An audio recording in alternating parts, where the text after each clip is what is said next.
Good night. Yeah. Sleep and Okay, so alright, we're back with the podcast, and this is me, Knives, and... Oh, I'm Jax, and I have no idea what's going on, because I've eaten too many Cadberries. Alright, with us we have the wonderful and beautiful Senegas.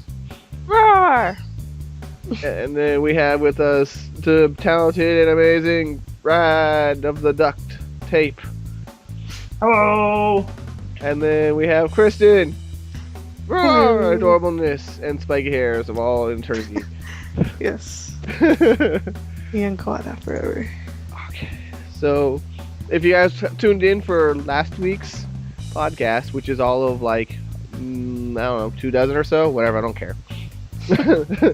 We have viewers. We just don't. Yeah, we have maybe 3. Oh, yeah, not too many guys. Yeah, keep your expectations low. We can that bar real low so that we just don't disappoint you. Yeah. But yeah, if you guys are wondering, we are kind of going with a new direction after our last episode. We may have had a guest fall asleep. May is an understatement. May. We had a guest fall asleep. That is not a question. That is our guest fell asleep. Oh man. Not sure if we were boring or if we were working like dog. We had a whip roll. Couldn't take it anymore. Too much cosplay. I don't know, but he was snoring. It was kind of funny. Alright, so first thing up that is cool shit news, yeah! Which is like basically a lot of stuff crammed into one. Yay! We have fused things together. We have paid attention to your pleas. Pleas of silence and hatred. Mostly hatred. Well, mostly. And demands of more Seneca. So we brought more Seneca. We duct taped her to a wall. Okay, so I... Help. Oh! Hey, I'm not those kind of games with my waifu. Those are my games. We left her at your house. What I do with duct tape and my waifu is my own business. Actually, wait, no. That doesn't help with who we have as a guest right now. That's just a whole different can of worms. I am staring at a 12-gallon Rubbermaid tub full of duct tape. If you need any. Let's just point out the fact how wrong this is now. So yeah, one of our guests is Duct Tape by name, and so that has certain insinuations. It shapes a little, so I don't try and use it that way too much. Or so he says. So awesome thing just announced by Asa, in which we are staffing me's, the Jaxes, and the waifus. Guess who's going to be Asen performing live for musics? A band? A band. It is Tokyo Fan style because I've been kind of wanting that. Final Fantasy's coming back. Gonna be at Asen this year. Nobuo Matsu! Whoa. Oh yeah, I forgot about that. Yeah, it's like, I am really surprised my Dash is not like crapping itself over that. Because that's amazing. You know how much the Distant Worlds concert costs? It's like $80 a ticket for the high nosebleed seats. So the fact that this is gonna be at Asen, and you could probably see it, like last year Calafina was there. Man, Asen's on the and game, but the tickets were like $25 and $35. $25 for the crap seats, $35 for the floor seats, I think. Yeah, that's how it was. Like a ticket So I'm imagining the tickets are probably going to be about that. Maybe. So it's like if you missed the Distant Worlds concert, you get to see Nobuo Uematsu perform for like $25, $35 probably. I don't. They haven't released the tickets or the ticket prices yet, but or even the structuring how it's gonna be given out. But we're pretty sure that's gonna be for attendees. Considering what they did for Calafina, is probably going to be. I mean, I don't know, but and aren't they doing two days? Oh, yeah, there's two shows. Yeah. Yeah, Friday and Saturday they're having them play. Yeah. So that's going to be amazing. You're going to get like a little mini Distant Worlds concert. There's only sitting for 750 each night. Really? Yeah, that's what it's. Yeah, We no. are, Oh yeah, and they Okay. said you're only allowed to attend one of them. You can't do both. Oh, that's cool. Yeah, Yeah. if there's limited seating, that would be a very good thing to do. Well, I think if I read correctly, there's like a separate line for it. Yeah. Registration. You know, let That's me what it pull was it up saying. because apparently there's some new details listed since. I think it was saying like on the when they posted it, people were asking and they were responding. Yeah. Oh, on the forums. No, I think it was on Facebook. Yeah, so the On, official on page. Facebook. See, I don't read the ASIN Facebook page. I read the forums and the homepage usually. So all the stuff I know comes from there. It's a sit-down concert. So yeah, those tickets are gonna be snapped up. Even if you have like a pre-reg badge, you might be in that line. Like if you paid for mailing, you might be in that line just in order to get.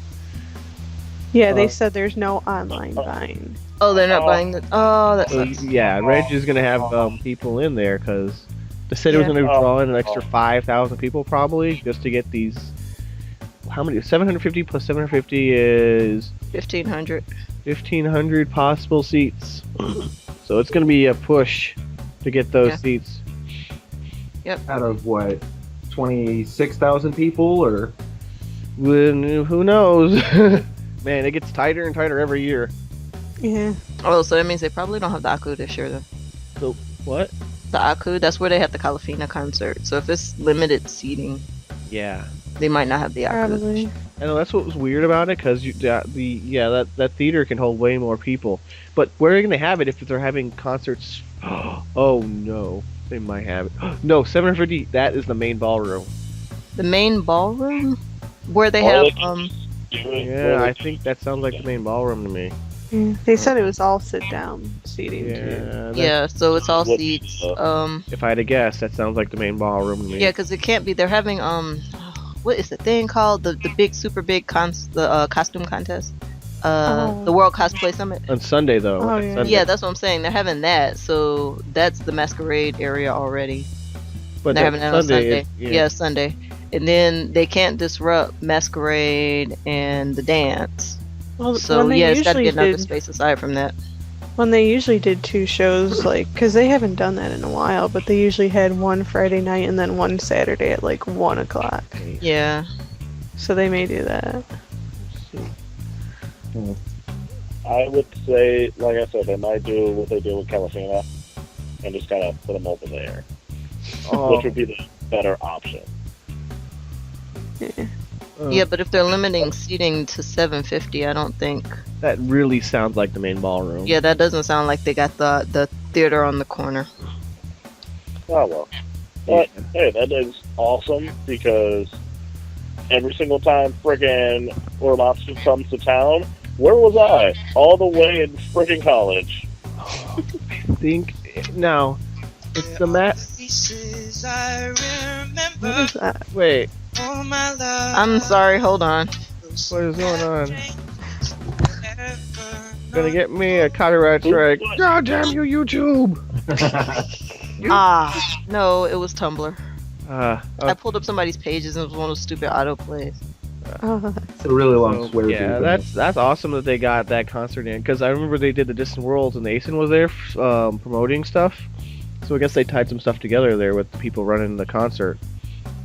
yeah. I mean, I'm kind of surprised they're not trying for more attendees on that. Because I think maybe it might not be cost effective. Whoa, what was that? Ooh, hello? Hello. Hello? Hello? Okay, yeah, sorry, I just heard weird sound. Because I shoot, would it? I don't know. It's hard to say what to judge. All speculation. This is all speculation. Oh, I don't know nothings. Yes. Everything we're saying right now is just like what if and maybe, and this is what they did last time. So we're not saying any definites. This is our disclaimer. Even if we're staff, we're told Yes. nothing. Not Yes. nothing. Like, not a damn Guest thing. relation is the black ops of con, and only the guest relations people and like the people higher than that know what's going on with him. No one in staff is allowed to talk to him. Well, Yeah, it's like pretty much it's like unless you're working with them, you don't know anything. So don't ask a staffer who's coming. We don't know. we don't- We know exactly what's on the homepage. Yeah, like I love cosplay. I didn't know about the Worldwide Cosplay Center until it was posted. They announced it on the front page. It was pretty much. I went to my department head and went, "Why are you not telling me?" Yeah, I just sat back and cried a little bit. All right. That was my response. All right. So, Jax, what's your big news? It's for this week. Oh my god, so much stuff. Well, pick important stuff. Big There's thing. no important things. Well, the Wind Rises was epic, Oh, you saw that? You were like, "Hey, Chris, kind of like, no, I'm not going to a theater. I don't do it." but you could have. There was fun to be had, and much happiness. Someone made this joke, but I have to actually point this out as I have to kind of agree. If you ever remember the other Miyazaki movie, The Wind Rises, Mm-hmm. then you're going to be in for a surprise with The Wind Rises. Because you It said, feels like a sequel. I don't know why. didn't you? Okay, I want you to think about what you just said there, Jax. Because Miyazaki and sequels don't mix.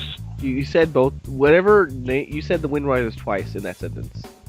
I am also like completely blown on Cadbury eggs right now, so words aren't wise. Okay, so what Anyway. movie is Wind Rises like? Okay, That's The Wind the- Rises is very similar, if not a sequel, to Grave of the Fireflies. It has that feeling. Oh, okay. Oh, It will kill your soul. Like, it is soul-killing feels level. So you went there. Was there a bunch of our like local Chicago people there? Is that what happened? I didn't get to see a lot of my local friends, but there were a lot of, like, Chicagoans there. Oh, I And- was our friends to be there. Well, I went to a very specific theater. I'm not going to say which theater I went to, but it was close to me. It was closer to us. People cried a Oh, lot. Like, redonkulous levels of cry. did they do anything special for it, or was it just a showing and that was pretty much it? That was pretty much it. No, Just pretty much. Oh, that was the other thing. Complete irony. Frozen. The song "Let It Go" won in the Emmys. So the weather finally started clearing up. Oh yeah, it's weird how that happened. Yeah, screw you, Disney. It's almost warm enough for me to paint. I'm like, I gotta paint. Hit 50. Hit 50. I know. Hit 50 for Friggin'. more than like 3 hours, and I'm on that. I know. Does that mean you're gonna stop getting covers of "Let It Go"? Heck no. Oh god. Nostalgia Critic released one this week. You be quiet. No, it was about how he was getting annoyed that there were so many Let It Go covers. Okay, good. I'm not the only one. But it was a Let It Go cover about being annoyed about Let It Go covers. Yeah, I You've heard that lost my quite a lot. Like played in the loop for hours, a lot. I'm not gonna lie. Every single con that I've gotten a chance to go to this season, every karaoke, every single time, it was like clockwork. Every 10 minutes, let it go, let it go. Okay, you're done. You know 40 other people have sung this song in front of you. We don't need your version to add to the roster. My version's funny. No. Idiot. oh, you gotta have that song. Everyone's gonna sing it till it's dead into the ground or it's a beaten horse, but just like every other No. song. No. You know, the only way I'm going to accept that song ever sung in front of me again is if someone successfully sings it in Flemish.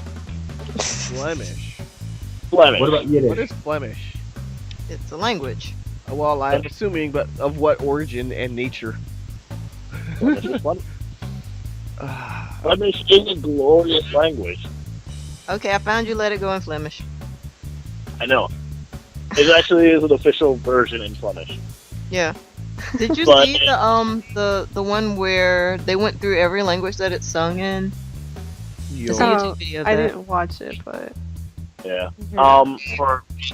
For Chris, Flemish is Belgian Dutch. by the way. Oh, okay. Alright, okay. As long as it's a real thing and not Jax saying words to make him sound smart, to make me No. stupid. I'm not stupid, Jax! Yeah. Yeah! Okay. I found it for you, Jax. No, I'm not gonna play it. No, don't play it, YouTube. Okay. There you go. Okay. No, I actually do know that there is a Flemish version because I was yelling at my niece earlier today because she was so excited that Let It Go won in the Emmys. I'm like, you know what? Unless I'm hearing it in a random language, no, I want to hear it in Flemish. She goes on YouTube and blares it in Flemish. Yep. I'm like, I hate you. I hate you. I hate Disney for knowing exactly I was going to stream this about. And I walked out the house and went to buy LA Noir. So I have LA Noir now. This was on my first bowl of Cadbury cereal this morning. Oh yeah, so he just now, Jax has never had Cadbury eggs, and he may go into a diabetic coma because he's eaten quite a few of them. Thank you, Seneca, for introducing him to Cadbury eggs and potentially killing my protege here. Look, I told him the danger. I told him that tiny little egg, that little 2-inch tall egg, has a 5-pound bag of sugar concentrated into the goo that they like pump inside of it. And he took it upon himself to destroy his pancreas. I told you. You know what? I told you specifically, don't buy me a Cadbury egg. You bought me 4. Yes, so you could know all the flavors of pancreatic destruction. We didn't expect you, or I'm pretty sure she didn't expect you to finish them. No, I expected you to do exactly what I do, which is crack one of them open, taste the stuff inside, and go, nah, that's like my sugar quota for the rest of my life. But you forget, my root beer sack in it so enough sugar to destroy the world. Jack, when you're replacing Wilford Brimley doing those commercials, learn how to say diabetes with the accent, because you're gonna be doing that. Well, children, nowadays I got the diabetes. Oh man. Okay. Diabetes. But no. So Brad, what did you do that was amazing last weekend? I got to go to a wonderful thing called Midwest Costuming Academy. There we go. I can talk normal now. That's a thing. What is that? Is that someplace around Chicago or maybe St. Louis? That would be located in Collinsville, Illinois, near East St. Louis. It is a new event they started this year. It's kind of more of how like people would go to a normal convention and experience like panels or teaching classes. Instead of like normal convention mixed with that, it's an event based all around that, where people could go and they had any level of sewing machine there, and classes on how to mess with EVA foam and fiberglass, and it was pretty cool. It was a whole day event, and they had about. It sounds a lot like Coscom, the old like costume convention where they had it's like nothing but costuming. Pretty much. Yeah, but probably not as insane. Oh my god. Well, it was Mardi Gras, and apparently that giant ice storm came through. Everyone was freaking out like it was going to be something big. So, who's all that static coming off of? Oh yeah, Mardi Gras. Let's see. Who can we singularity it about? Oh, okay. Well. No. Oh well. We shall work through it. It's Christian. We figured it out. There it is. Ah! We shall blame you for the static. Irresponsible. Oh well. Oh, don't eat chips. Don't eat chips. That's not gonna help with the sound problem. Eating chips is not gonna help with that.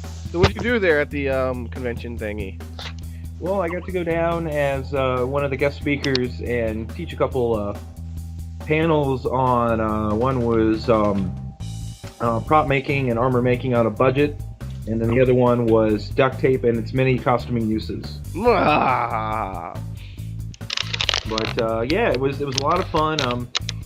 It was a lot more more women based that came through it. A lot of older women, mothers that did a lot of sewing. a lot of the convention judges that you see when you go to a lot of the conventions in Illinois, in Iowa, and the Missouri area were actually there, because I recognized a lot of them from going around there, and they came down, and my panels were packed. It was quite fun. They got a huge kick out of it. I got a lot of questions asked, and a lot of people were like, I didn't really know you can do a lot of the stuff with duct tape, and it was they asked me to come back next year for it, so I'm really looking forward to it. So, what is it? Wait, judges. I don't. Wait, how do you know you have the judges memorized? I have a bad memory, so I have no idea.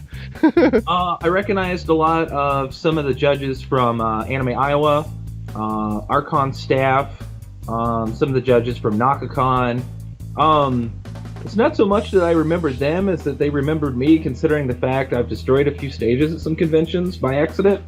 Way to go, making it tough on all of us. Oh, I know. The Archon won't let me forget that at all, considering every year I go back, they're like, oh, you're the guy who doesn't understand how to stand up on a stage. Yeah. Oh, man. How do you not stand up? Okay, there's a story there. Okay, if I can find the video for it, I can show you guys, but I'll link that at a later time. But you guys are all familiar with Neon Genesis Evangelion, correct? Yes. Yeah. My second anime, St. Louis, so ASTL 09 in St. Louis, I made an Ava Unit 1 out of cardboard and duct tape, and it was a little bit more of a newer design, because I always try and improve any armor that I try and make, and the boots I made for it were a solid frame, so almost kind of like what you would call hooker boots or Nazi boots, where they were one solid piece. Right. And I got on stage, and it was two side walls with a space in the center, and then there was a wall that was probably about 2 or 3 feet forward, so you can navigate around on stage, and it still looked like it had a solid wall. Well, I got on stage and my boot locked, and I toppled over in my giant costume and ended up taking out one of the backdrops. Oh no! Oh, everyone thought it was, I planned to do that, and I'm like, no, I didn't plan to do that.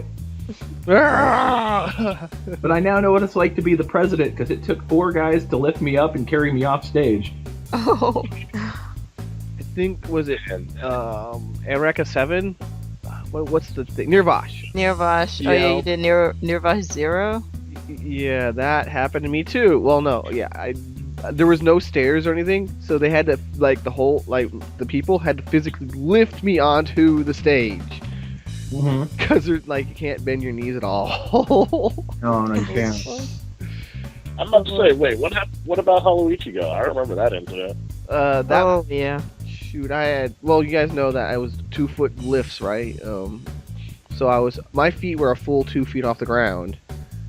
So my center of gravity went on like a ramp, was not under my feet, so. Ooh. That didn't go well, and I still have scars from that. Yay!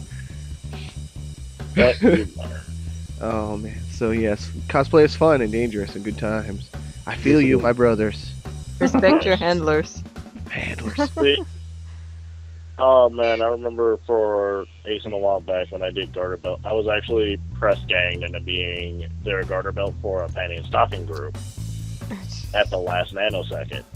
So the briefs was in a suit, and he was like, "Hey, you should carry me off stage." Actually, no, it was the panty that asked me to do it, but we never consulted the briefs. He was in a pure white suit. Mm-hmm. And the panty was like, "Hey, you should carry him off stage." I'm like, "Okay." So, when we're about to get off stage, I turn around, grab him. He's so freaked out, he whacks me in the neck with his elbow. And I'm like, "Screw it!" I charge off stage with him. And you just see my book, my supposed Bible, just flop open on stage with a giant chunk of the pages in the center, missing something's supposed to be in there. I'd like to remind all listeners at this time that Jax is 7'2" and quite capable of lifting a man off the ground. I am 6'3". But yeah, I couldn't talk for the rest of the day after that. Yeah, getting whacked in the Adam's apple hard enough will do that to you. Have anyone else had like handlers for their costumes at all? Not I in have. I have. Oh, what was it? I was blind for a costume, so I needed someone to walk me. Oh. It was a little bit before I understood the concept of put eye slits and masks. Oh, a very Yeah. important thing to have. Yeah, I was a bounce from memories. No, yeah, I was a nobody from memories of nobody, or whatever they're called, bounce, whatever. Now, what I would at least think that Brad, you would have had one for your dragon, right? Oh, I did. It took 3 people to get me into that. It was more of we needed someone to open doors, we needed someone to hold my wings, and then someone to hold my head. Oh. So That looked like a lot of trouble looking around without it getting just mauled in corners and people and. well, there was Also- one that I actually got to take part in a brand new rule for the masquerade for NakaCon because I took it, was it 2010, and I didn't expect that they were going to allow me to wear it because their rules are pretty strict. They have a lot of size restriction rules and wingspans and everything, and I got it cleared through security. I got it cleared through at the hotel, and I took it to masquerade, and I said, "Oh yeah, that's fine. You can wear it to masquerade. You just have to be here by this time." Well, I got there, and I had a handler with me, and they're like, "Okay, cool. We're gonna have you do a walk through of the stage. Don't worry about doing your wings or your head. Just have you walk through." And you done this before? Yeah. I've done NakaCon before. And well, it comes to the masquerade, and they're trying to put my head on, and my dragon was 10 feet tall by 12 feet wingspan. And they're like, "Oh yeah, well we'll just kick his wings back and get him on stage." And my head kept catching on the top part. And they were just like, "All right, well we'll assemble him on stage and hold a blanket in front of him." And the den mom of of NakaCon is pretty cool. She's just like, "Okay, look how tall he is. Look how tall this dragon is. Okay, how high can you hold your hands up?" Yeah. "Oh, okay, yeah, that's not gonna work." Oh. I came back to 2011, and they're like looking through the rule book for the masquerade, and it says no costumes over 9 feet tall are allowed to enter, and it showed examples. And it was like mech, Gundam, dragon, and I'm like, ooh. We know who. Now we know who's in that quotation marks. Hey. I enjoyed that masquerade because they had the marketing rep from Funimation there that I found out later. She was one of the guest judges, and I went through and I asked her, says, "Well, what category do I need to enter in? I've won a couple of awards here or there," and it says, "Well, feeling wise, we'll put you in intermediate." Well, came back later and it says, "Okay, cool, you won intermediate, you took best in that," and then my friend Kevin, who worked on staff with NakaCon, came back this is in February. He came back in like August. He goes, "You do realize you basically blew the mind of all the masquerade people?" And I said, "What are you talking about? You got the Funimation rep to start jumping up and down in her chair because she was so excited because someone actually did a Yu-Gi-Oh costume and they work with it." And she's like, "No one ever does these before." And she was like, "Yeah," and I'm like, "Okay, that's stuff like that. That's why I cosplay, to just get to see the excitement of what people get out of it." Or it's just, I love that dragon. As I sit back and question, should I ever cosplay Grapha just to piss off people? Do it. But I have to do Grapha with a sombrero. No. Do Sephiroth as one wing angel. No Sephiroths. Too many Sephiroths in the world. Not enough Graphos. But you need a Not enough poncho Graphos and a sombrero. sombreros. But not enough Graphos and sombreros. Well, heck, I don't think there's any Graphas. Exactly. Therefore, Grapha and a tiny sombrero would be the best. Oh. All right. So back to the not talking about random stuff. Okay. Does anyone have any other news? Yes.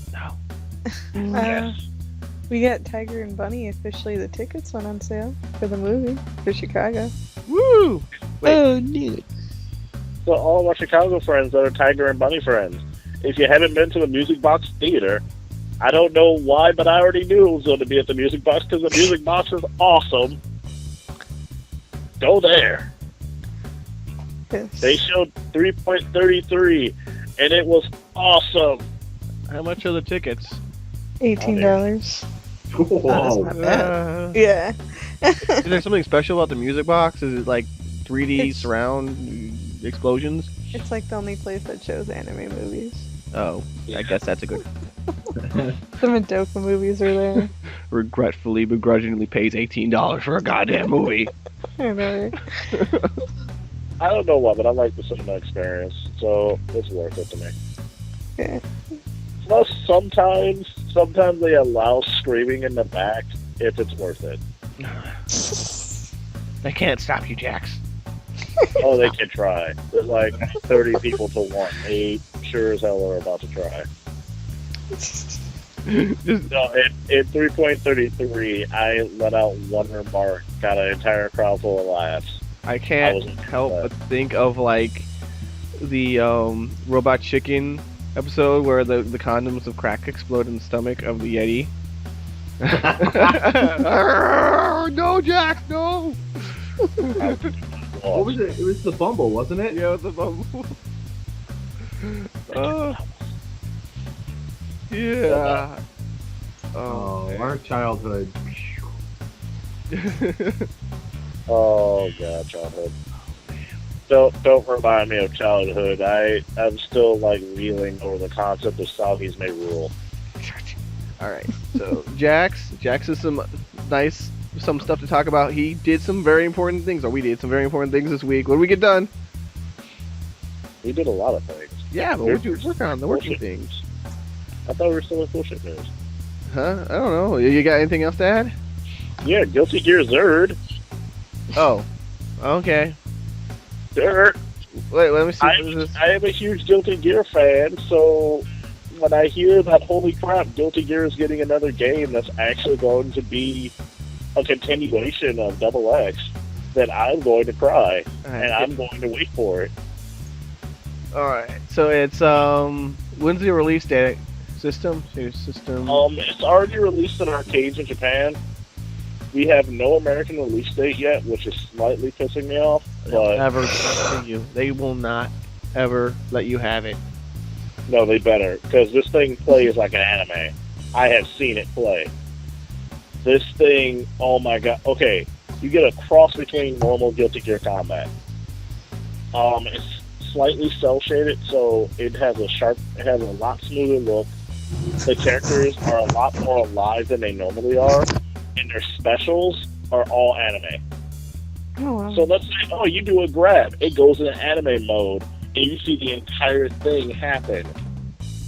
Oh, you do a special, it goes into an anime cutscene. So it's the Final Fantasy of fighting games, I take it? You just push buttons and it plays it for you for like 30 seconds?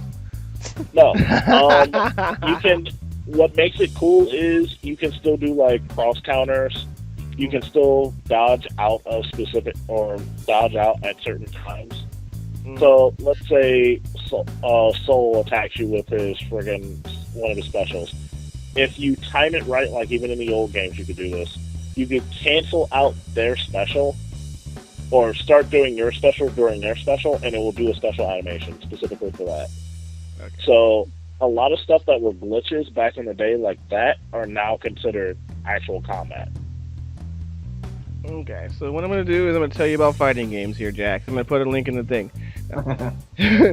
Now, yours is all fancy and then has all these effects, but is it really, like, how... Okay, the link I have is to a game called One Figure Death Punch. And it is the opposite of what you're describing, wherein there are no cutscenes, there's no, like, special character ultimates and all that stuff. It's completely based on your, like, responsiveness and skill level. They cut all the graphics away, so it's basically stick figures on a platform, right? Okay. So you remember the old like stickdeath.com where they had the fighting awesome animations, you know? I missed that. That was cool. So that's That's some good basically stuff. what the game looks like, right? So you start off slow. If you can do a couple combos, it builds up and it just keeps ramping up, and you get more and more interesting kind of stuff happening based on how well you can work with the terrain and how you grab people, right? It just gets faster and faster and faster, and it gets to a crazy, like, when you do something really good, you feel it, you know? It's not a cutscene. It's you actually, like, getting the timing right and making these awesome things that you may never see again, you know? And they have a variety of different kinds of levels, where there's ranged levels, grapple levels, just regular beat 'em up levels, where you'll run into kind of enemies that'll allow you to chain them into those kind of things. You have the same sets of, you know, basic attacks, but the way you interact with the enemies is how you and the environment is how you set these things up. So it's kind of the opposite end of what you're talking about here. And it's $4. That's perfectly fine. I will still buy that, but at the same time, I've been in love with the Guilty Gear storyline, so... You do love the Guilty Gears. You're a Guilty Gear fan. Yeah. We all know it. Yeah. I'm sorry, but you tell me that Jam is still in this game, I will play it. Because that was my shit back in the day. Like, you can get the level of Guilty Gear, like, crazy sauce stuff happening, but you're active. You have to, like... You're the one doing it. It's not just animation where you're sitting down and watching it. No. No, that's the thing. How should I put this? The animations is more something. It's more fan appeal, because back in the day it was. How should I put this? There's still some analog that goes with it. No, but, yeah, it's fine. Yeah. It looks nice. The game is really balanced. It has co-op play, online play, all those good things with Guilty Gear. This game is just a one-person game. It's just a one-person game. So if you're into really tight controls and that, you know, that kind of feel, but Guilty Gear is a much more advanced title with lots of more, you know, money behind it. Yeah, it's, like I said, it's more fan appeal at this point, because the storyline has kind of been halted for a while. There's a story? So... Yeah, the actual Guilty Gear storyline has been halted for a minute. Oh, because it says main story and there's squiggles, and I don't read English, so I don't know what this is either. Yeah. Well, I could only find it in... Yeah, there's no English site as far as I know. But the main storyline is very specific. And then you get the Midnight Carnival storyline, which a lot of people... It's still part of the main storyline, but then there's so many branches off of it because there's so many alternate timelines that happen because of it. And then you get Accent Core, then you get Blaze Blue, which a lot of fans of Guilty Gear consider an alternate storyline of Guilty Gear, because it's the same frickin' everything. To the point where they make fun of the fact... No, they actually... Yeah, and some of the omakis of Blaze Blue... They make fun of the fact that they're way too much like Guilty Gear. So, there is one game that I believe we can all agree on is awesome. What's that game that came out this week? Stick of Truth. Stick of Truth? Oh man, how'd you know? Wait, do you have the docket? How'd you know? Did Jack tell you secretly? No. The fact that I almost bought it. Everyone's been playing it. The fact that I almost bought it, that's what. Oh man, Kenny is provocative. Very, very. Kenny is not provocative. Kenny is Princess Kenny. And he is awesome. I guess you don't know about Kenny's special abilities, and he has some very special abilities. Oh yeah, where he just, oh yeah. She shows her boobs in the game, guys. If you really want to buy the game, specifically for Kenny boobs, then you can get it for Kenny boobs. Now, are we talking about, like, actual boobs here, or, like, Mass Effect, you're not really paying attention to it boobs? Dude, you can see his nipples, for sure. It's Kenny. And he's playing with Kenny.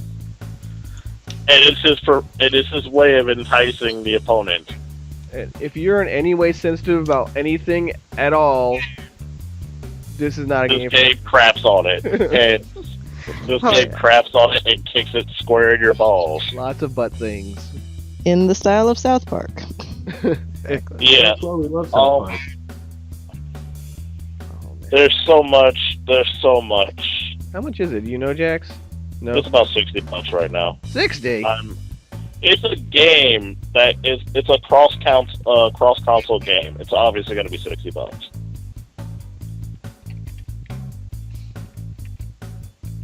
Like, you can look that up now. It's Shopping. the Oh my it's god, the it's a full $60. Jeez. yeah, it's a standard now. Every game, no matter what, that is cross console has to be $60 or 30. Yeah. I think I might wait because I know the game's not particularly long. Well, Charles got it other ways, but Charles, he is a bad person. Wait, what system did you get it for? he has it for PC.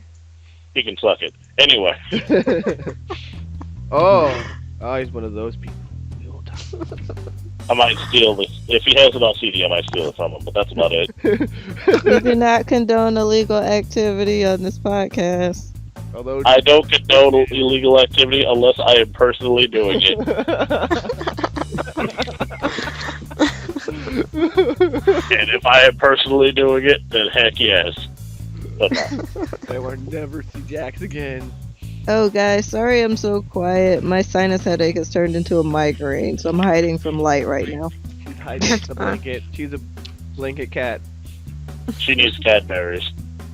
Oh, sugar's the worst thing when you have a migraine. Yeah, the amount of sugar that would cause would just make that headache worse.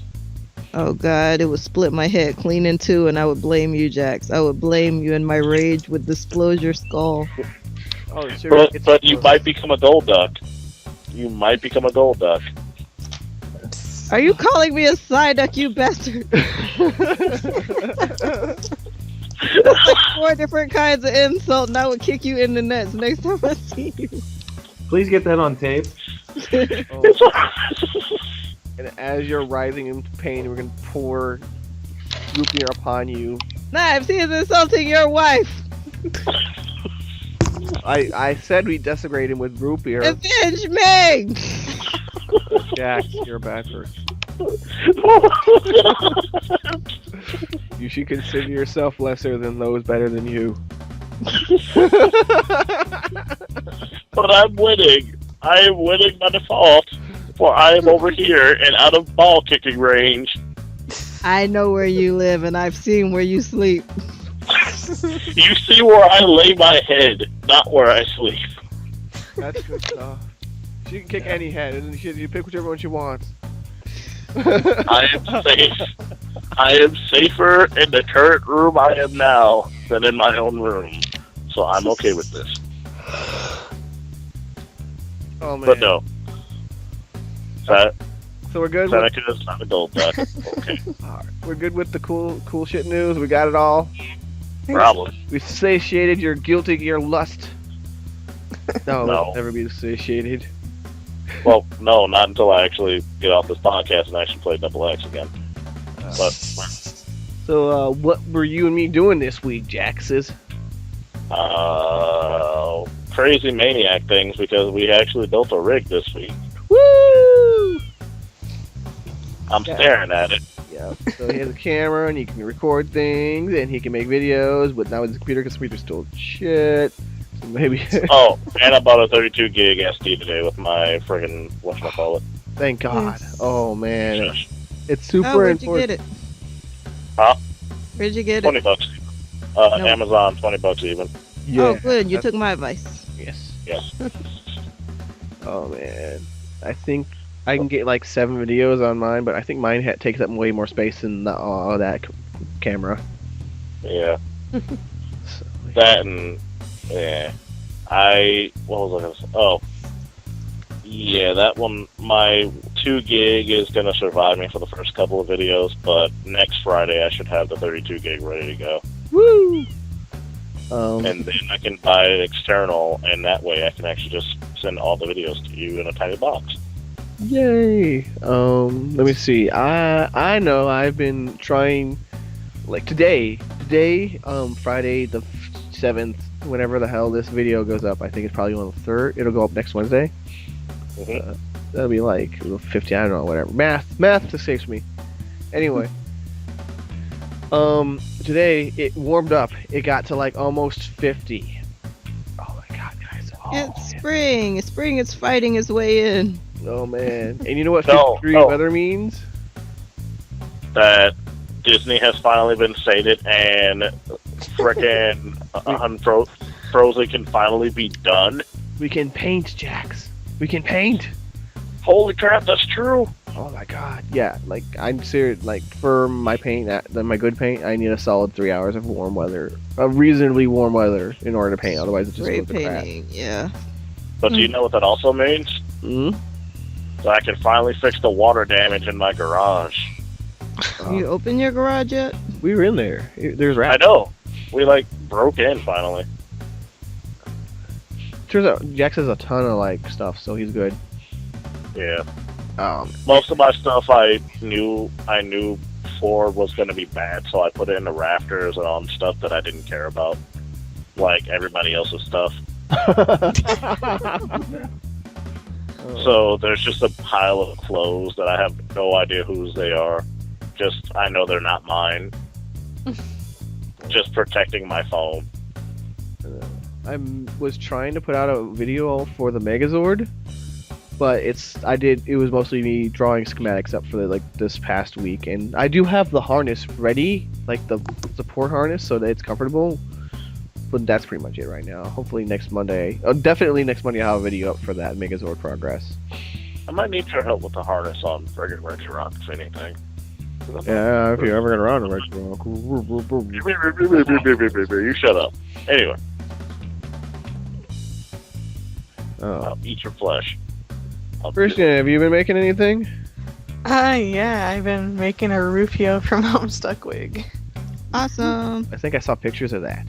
Yeah, I still so assume that there should be a machine gun with that. Like a sewing machine gun. currently it looks like Kill la Kill. What? She's got one mohawk in right now, so it looks like Smugu from Kill la Kill, the mohawk guy. Oh yeah, you're right. And so I got to add together too. I was very irate in my knowledge that it wasn't him. I'm like, oh my god, I'm gonna see a sewing machine gun, and I get to make fun of Don Torre Robo with you. But no, DTR. no, it's Don Torre Robo. You can say it all you want. It is Don Torre Robo. Hey, just wait till Asen, and you can pester me as much as you want, and I will go around and be like DTR. Dude, if I actually do what I want for Asen, I'm either going to be pelted with foam grenades or chased by Seneca so she can kick me in the nuts in character. I'm pretty sure I'm going to hop on your back and command the Don Torre Robo to go full speed ahead to escape. Well, did you guys notice he actually said DTR this episode? That is true. Oh yeah, he did. Yeah. Someone help me on understanding can we spoil? No, I don't feel like spoiling that. Don't worry about it. Yeah. Rah, rah, rah. Let them watch it. The awesomeness that of Girl and Gone reborn upon the fandoms and the boobs. And the other things. Other things ladies like. No, other things that no one likes, but we're stuck watching it in that show. All I want is one thing. You don't admire like dude parts? You don't like those parts? No, I'm talking about the mother-daughter parts of Oh, she is a very bad person. No, screw that. I'm still waiting for I want Nui to die. That's all I want. All I want in this entire series is Nui to die. Okay. The series can end right there with her dead, and I will be excited. You guys don't know. I will applaud the series. There's a lot of in a lot of series you're like, oh, the hero is like a bad guy. He's like a Disney hero or villain where he's or usually he or she are just like, oh, they're the villain. They're just doing stupid bullshit. No, this person's a This series physically makes you want to jump in there and strangle the villain. this person's a bad. Like the writing for this is perfect because they make you want. They make sure you know what side you're on. Oh yeah, definitely. And if you are on friggin' Nui or Ragios, no, Ragios the daughter. Regio's yeah, the mother. Okay, Ragios the mother. Okay, if you're on Ragyo and Nui's side, you are a friggin' devil at that point. You are not a human being anymore. Yeah, In like, hindsight, I kind of want to see a Regio cosplayer. I don't want You're to ever gonna. see a Nui cosplayer, but I know I'm gonna. There was one Yeah. that did it. She actually did a really good version of the. Because obviously, I saw that costume and I'm like, how is someone gonna make that wig? And she had like reflective, like aluminum foil that was colored for her hair. oh, wow. It's not bad. My question is this: did someone chase her with a pitchfork? I feel that there's gonna be someone out there who's gonna do it a bit better. I feel it could be done better, but it was the best one that is out there at the moment. Oh, Yeah. I'm expecting someone to chase her with a pitchfork. I Like, want every- radiant light pouring from her very skin. No, in that case, someone is going to like walk with this lady with an industrial flood lamp behind her. All I'm asking is what is it? Fiber optic cloth. That's all I'm asking. Just it's out there, guys. No, screw that. Screw that. It needs to be a flood lamp. And a flood lamp, both of them. Blood lamp plus stripper glitter, go. Yes. Oh my God! It's on me. I can't get it off. Okay, guys, please Okay. never use glitter in your costumes. Is anyone What's else? Sorry. Stuff is like herpes. It will spread. Brad, are you making anything this week's? I've been working on a lot of my weapons props for my Booker DeWitt. I've been tweaking up, getting like some cheapo cap guns and airsoft guns, and taking Mod Podge and camping foam and some EVA foam and making them kind of look like they're actually from the game, which is fun because they're the older early 1900 style weapons compared to using weapons that are probably 50 years newer than what I'm making them with. So Not to say, dude, just go with the old fashioned Firefly guns, and you're pretty much in the same ballpark. Yeah, I saw a lot of modders on like Nerf modder forums do they do a lot of stuff. I'm surprised that they're just that's so many people do that. Rawr. yeah, what was that? When we were at Youmacon last year, there was a Borderlands 2 group that actually did a beautiful job with Nerf guns, making them look like actual guns from the game. Oh. I know. Yeah. The Lilith that was with them was really cool. She actually gave me a couple of tips for Nerf modding. I didn't have a chance to talk to her that long. If she actually is listening to this, thank you. Oh, I don't know, Katie, have you been working on anything? Not anything newer than the stuff that I was telling you about before. Oh, okay. Remember, she has other obligations. We're not talking about those. Shh. Oh, wow. I feel as though a considerable amount of time has passed. Should we take a break and swallow and take a breath? Maybe? No? How's it? Probably. Okay, probably. Alright, we'll be back after a word from our schizophrenic sponsors. Are you a badass with a cold shoulder? Come to Slag Shoulder Lolly Emporium. We have all kinds of lollies for you to choose from. We got big lollies, small lollies, lollies. Yeah, guys, that's the thing. We have so many lollies for you to choose from.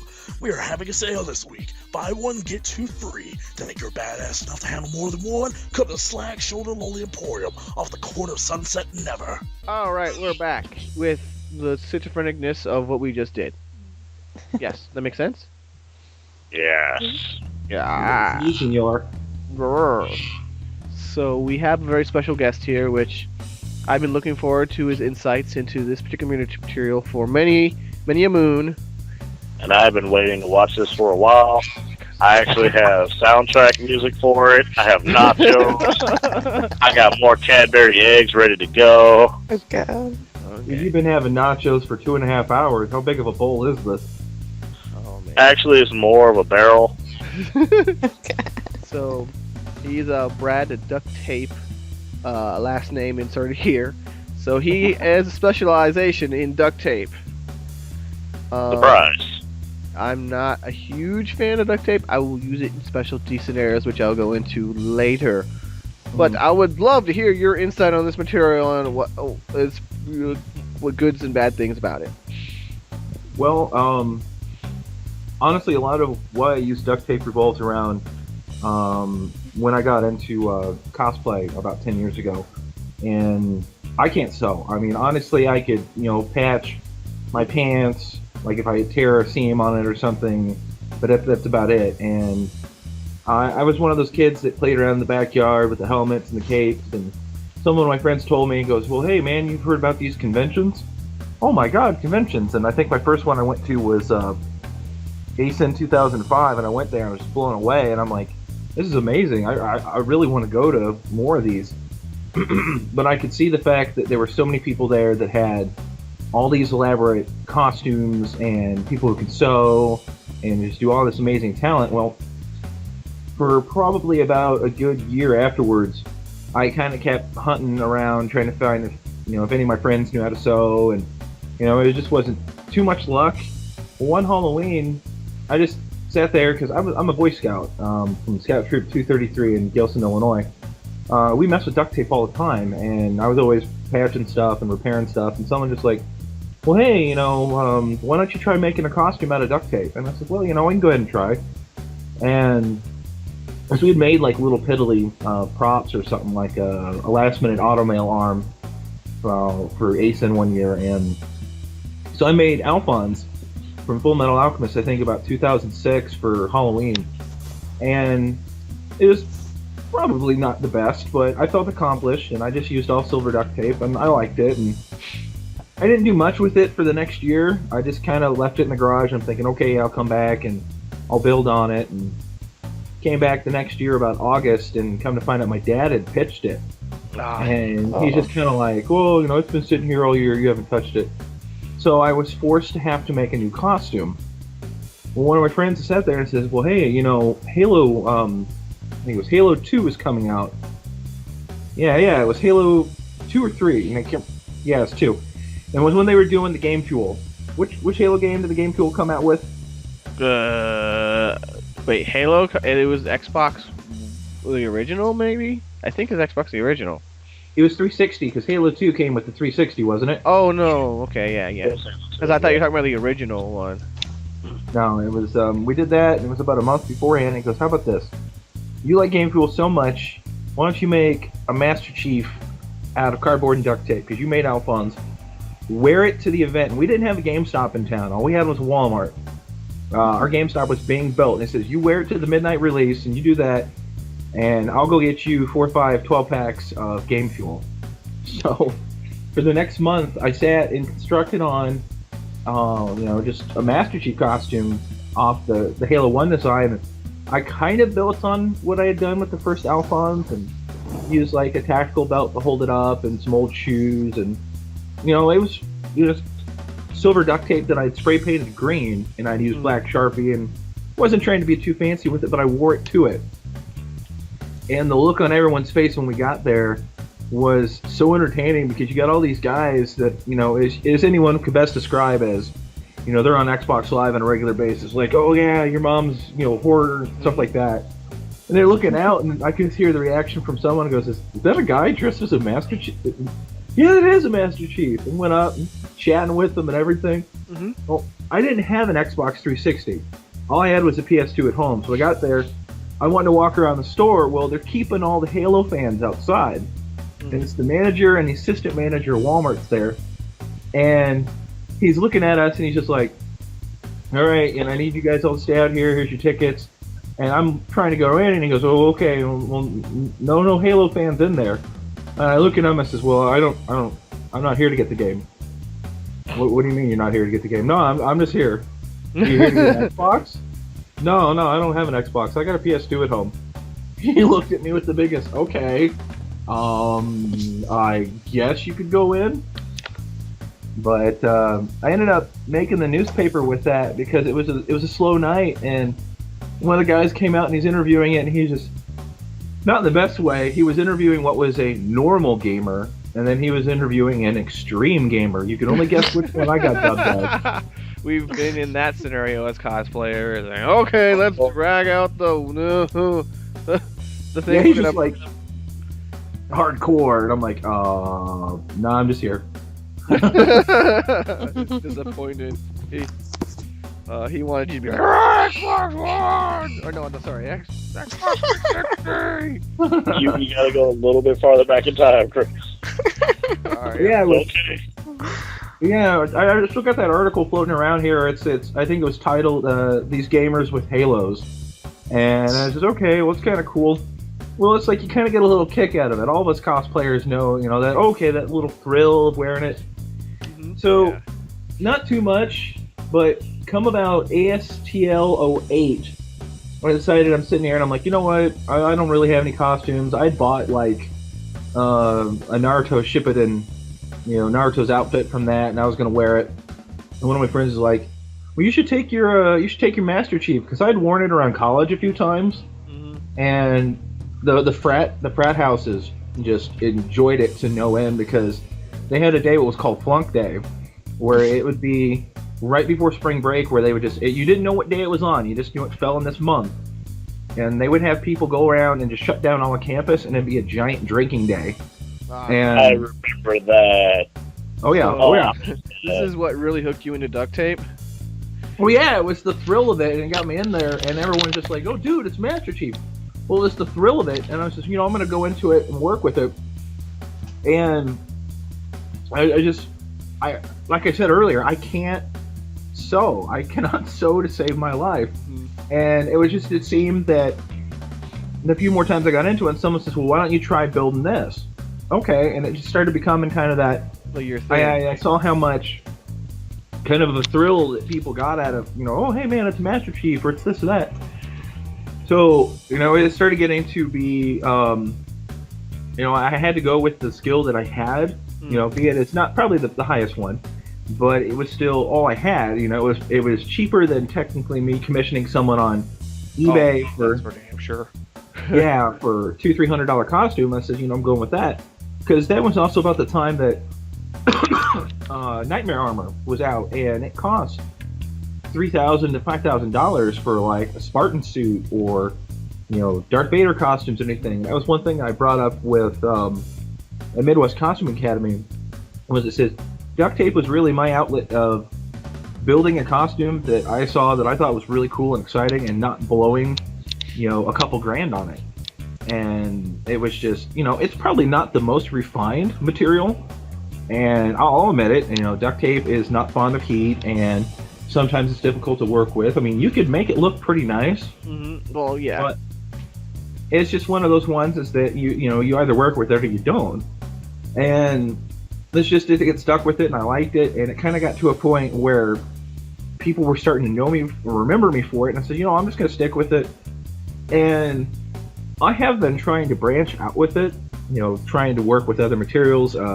Last year, I started working with expanding foam in duct tape, because I was like, my friend Kyle has been trying to get me to do Big Daddy from Bioshock 1, because he does Big Daddy from Bioshock 2.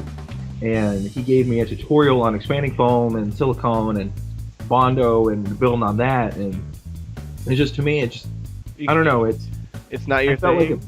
Huh? It's just not your thing. You gotta what is it? You have tried other things, I guess, or you're. Yeah, it's like I'll try other things. Like a lot of my friends will sit and say, well, why don't you like style your own wigs? And I have big fingers, and when you try and style some of those wigs, it doesn't work. Too often. Huh? Yeah. Jax knows my suffering. Well, I don't know if Jack's hands could describe them as fingers. They're more of like meat sausages. I've been sold in my Sasquatch heritage. Be proud of your fingers. Whatever. Did you say they're finger looking good? Yeah. But so I don't know. I mean, yeah, it totally is your thing, since you've totally embraced it. Now I want to know from your vast experience of it over me, because I know you've used it way more than I have. What are some of the really good things about it? All right. One point I always go over with duct tape is, it's strong. If you use the right and correct duct tape, the roll of duct tape with the duck on it, Uh-huh. You use the extra strength, which is, $4 or $5 at Walmart. How many square feet do you get for that for $4 or $5? You get about 55 yards out of that roll, Okay. which isn't too bad. When I built my Stardust Dragon, I had the wings on my back, and that really wasn't a lot of weight, but you figure about 20, 40 pounds on each wing. To keep that to my chest piece, but to keep it balanced, I tried, 1 roll, 2 roll. Well, it eventually took about 3 rolls, so about 160 yards of duct tape with the extra. Huh? Oh my god, that's a lot of duct Well, tape. that was only about $15 worth. Okay?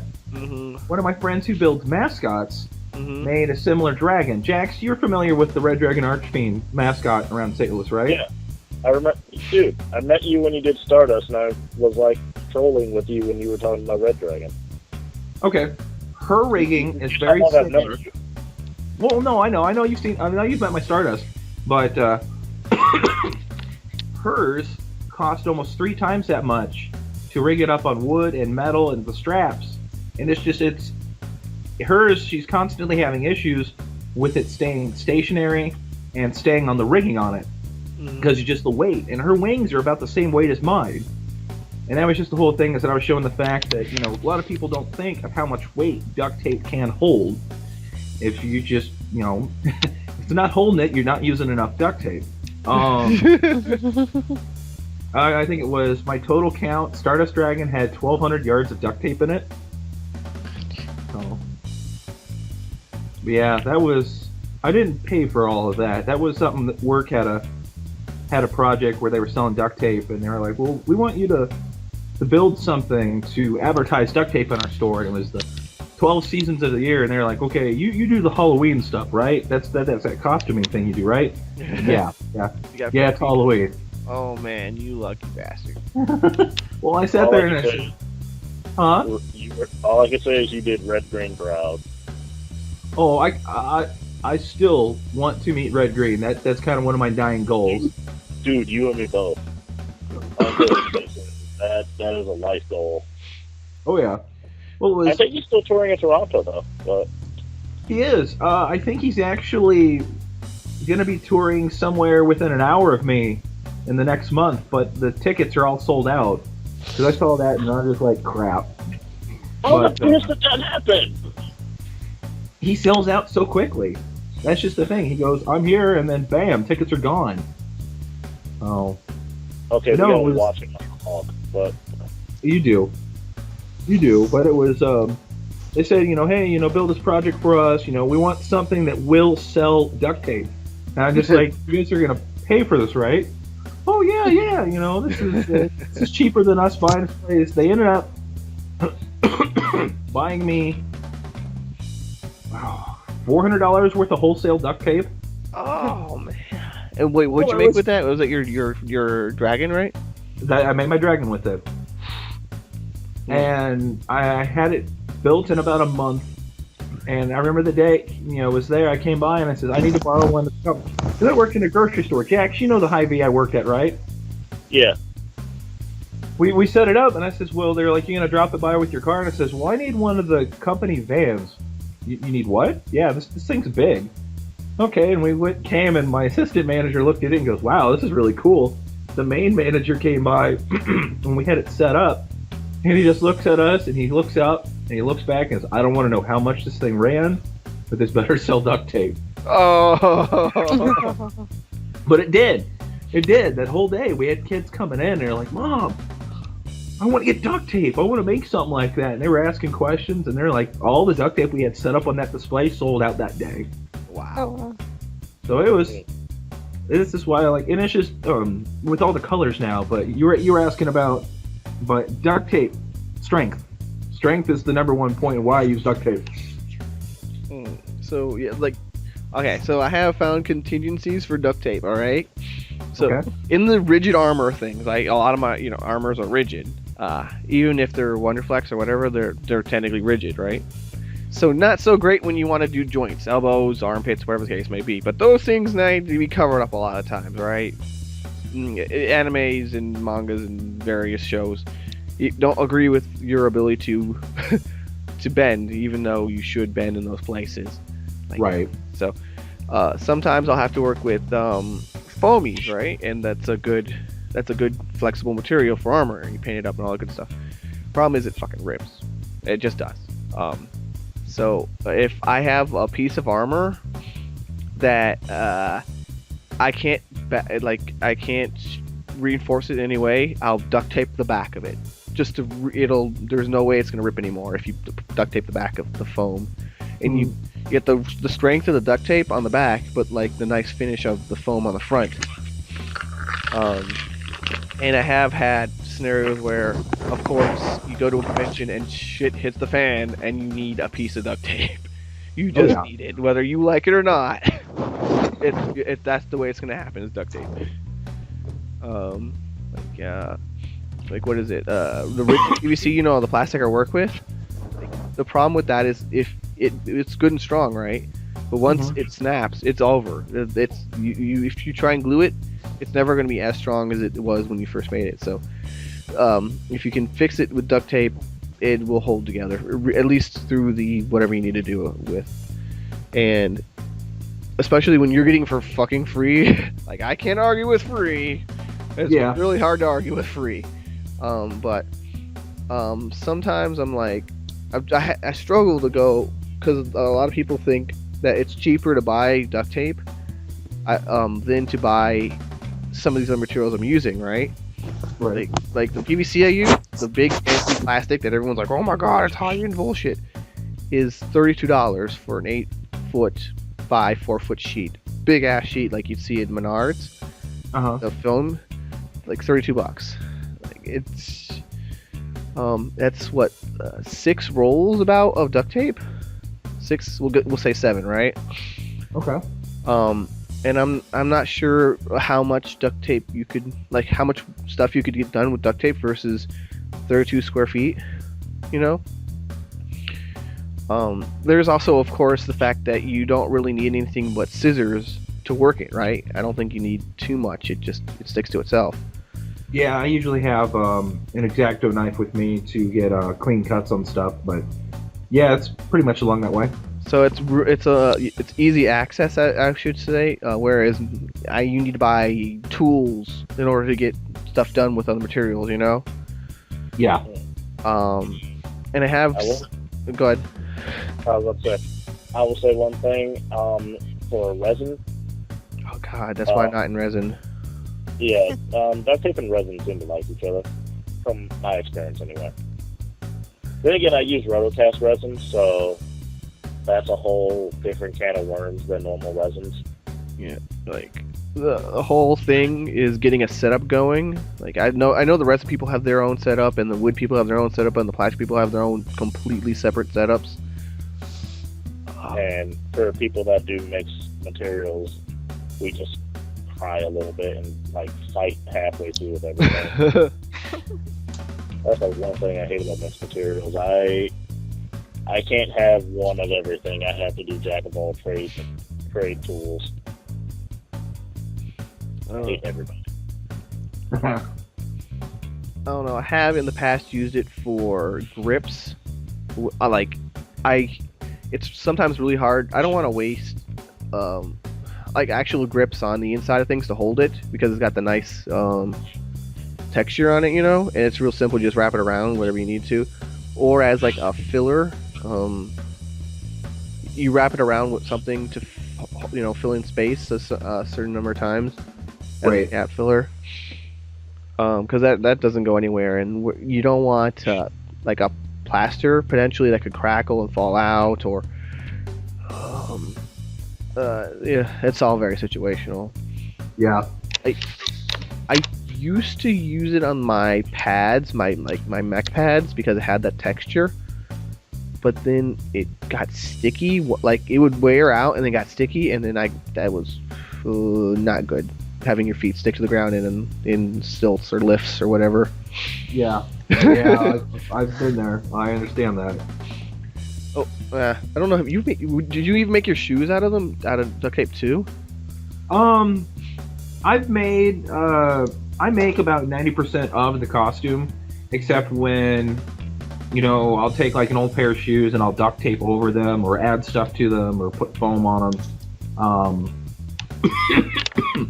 them. Pretty much most of my costumes, I recycle a lot of materials through them. Like I'll have an old pair of pants that I'll use as a base to set up, or I have a pair of BDUs that I'll wear underneath of them, but there's just some stuff I can't make from scratch comfortably, and a good solid pair of broken tennis shoes is one of those. I completely agree. Whenever someone asks me for like boots or something, I say mail me some old shoes because they're comfortable and you'll want them. Even if I bought you like brand new shoes, you'll want the broken in ones. They're just more comfortable. Yeah. I save my old shoes. Like, these are cosplay shoes for the future. Oh yeah. Oh, Jackson got new shoes. He got new shoes. New shoes. I would do the. I can't sing the song from friggin' Boondocks, but I got new shoes. So, like, you don't even know how much I feel about these shoes. So here's a fresh pair of cosplay shoes for future use. Yeah. Dude, no, these are my Bean Bandit shoes in case of emergency. I don't care what anyone says. No, like, oh god. For people that have, like, size 17 feet like I do, people understand my pain. I don't like spending $200 on new shoes every week. Hey, Jax, do you remember Seth from the comic shop? Yeah. I think he barely. had size 23. Oh yeah, I remember that guy. It's just Like, like he beat me in shoe size. he had boat for feet, and it's just like I think his shoes normally run him $200. Jeez. Oh wow. Yeah. Anything past 14 is like an infinite $200. Like, I can't even skate anymore because aggressive inlines are like $600 for me. Mm. Jesus. So Brad, one of the problems with the duct tape is making it look clean. Do you have any tips for people that maybe want to use duct tape to make it look good? A lot of the building material that you put underneath, like what structures and what you build your armor out of, really depends on how clean your duct tape's going to look. A lot of my earlier costumes were just basic cardboard I found around the house or work, and a lot of the newer ones that I've built have added more texture and more 3D feel to them because I've been using blue camping foam, kind of like the 2-foot by 6-foot roll you'd find at Walmart for like $6-7. And then I've started working with EVA foam, like the floor mat foam, to add more strength and rigidness to it instead of putting that more into thicker cardboard, which EVA foam doesn't quite absorb body odor as much as cardboard does. Oh, I did not work with cardboard enough to know that. Wow. Well, it's like, you wear a costume for a good 10 to 12 hours in a day, and you're getting back to the room, and what was it? My friend Wyatt put it as the smell of shame radiating off my armor. Oh man. I have horror stories of freaking cardboard armor from that. Oh man. But it's like, to make it clean, you always want something that you want to take your time. It's not something you rush, and you line your rows up. It's kind of like putting up, siding. You put one row, and then you put another row underneath of it, and you take your hand along with it slowly, and you smooth it out. Or I have a bigger roll that I roll over it, kind of like a rolling pin, and smooth out the tape. Mm-hmm. Because nothing looks a little bit shoddier than constantly trying to cover the duct tape up, and you got all these folds in the center when you're trying to get something neat and clean, like on a wing or a helmet or anything on that. And the one line I always get from a lot of people goes, "Well, that looks really cool from a distance," and then they get up close, and they're like, "But it just doesn't look up good up front." And I just kind of want to look at them and says, "Well, I wasn't really tempted to kick you from a distance, but I'm more tempted the closer you get." But I had a judge one year just kind of like, "Well, your costume's really cool and it looked really great, but have you ever tried just using some other material than duct tape? Because people don't normally use duct tape." No. And I just kind of like so is my costume bad, or are you just not used to it? And they're like, no, it's good. We're just not used to it. But, maybe next time later, try and use a different material. No, that doesn't seem like there are many arguments that could be made, and I don't think the judge could have chosen the wrongest one of all. I've nicknamed this judge she whose name shall not be mentioned, and a lot of people are like, why don't you like her? There are many reasons. Yeah. There are many reasons. Wow. Like that. Okay. If she had said maybe that it not like if the texture wasn't right or if the finishing, like she could have argued finishing, right, because there's like lines and so on and so forth, but the fact that it was just different than what she expected, I can't really support that sort of argument. Yeah. Well, it was I'd asked her earlier because it was one of the first conventions I'd gone to, and I had only won one award, and it was Judge's Choice, and it wasn't like an official award, but I always make sure going in, because I have another friend, a bunch of other friends that do masquerades, and they're like, make sure you're in the right category. And I said, well, I've got, I've won a Judge's Choice, and it says, well, when you go in, it says, oh, you go in novice because you haven't technically won an official award, based on that. Well, I went in novice, and they cleared on through, and everyone's just kind of sitting there, and like, oh, this guy won. And I said, oh, okay, cool, I'm not disappointed. And a couple people next to me, and they're kind of whispering, why didn't the guy in the purple thing win? And I'm kind of listening. So I wanted to make sure, so I can better myself later on, so what did they find wrong with the costume? What can I work on? What can I build on? And that's when I got that conversation, because the other two judges were like, oh, we loved it. We were going to give you this. But this other judge was like, no, he's too good for this. We're going to put him in intermediate. Okay. Oh, the intermediate usually is more of a crapshoot. I mean, there's more people in intermediate a lot of times than like intermediate's when you have one award, right? In that case. Yeah, it was. Their rules had stated it was a. Am I allowed to mention? I'm not bad mouthing. I'm just mentioning what convention it was. No, don't say what convention it was. Okay. It was a new convention. It was its first year, and they had mentioned in the masquerade rules that you had to win 1 to 2 placing awards. Like actual official awards. So that's why I asked them, and they said that. And if they just said, oh, okay, we'll put you in intermediate, wouldn't have bugged me so much, but it was just kind of you guys told me one thing and then you did another. But, like I said, it's a learning experience, and, you go from that. Yeah, I've been to a lot of conventions where they reserve the right to move you. Like, there's people that will try and enter Masters because they know there's so few entries that they could maybe snipe an award, and then there's the people who are just so really amazing that they deserve recognition for. They're obviously not a beginner. They deserve recognition, Yeah. What was it? I can't really say much on this one because I haven't really. I'm gonna start now for another reason, which I just found out. I wish I added to the cool shit news, but I actually have to start competing now because Tentacle Kitty has released the Golden Tentacle Kitty. Oh, and it's only allowed you can only get it if you win a cosplay competition. Wait, I don't. So I have a dead reason to hunt this thing down. Link it to me. I don't know. I will. Okay. It's on Facebook. But it's exciting. I don't know. I'm a stickler for texture. Texture will drive me nuts. So that is the one thing that completely retards me from duct tape. Is that if the character I'm going for has got a sheen or a semi-gloss, and I really want that. I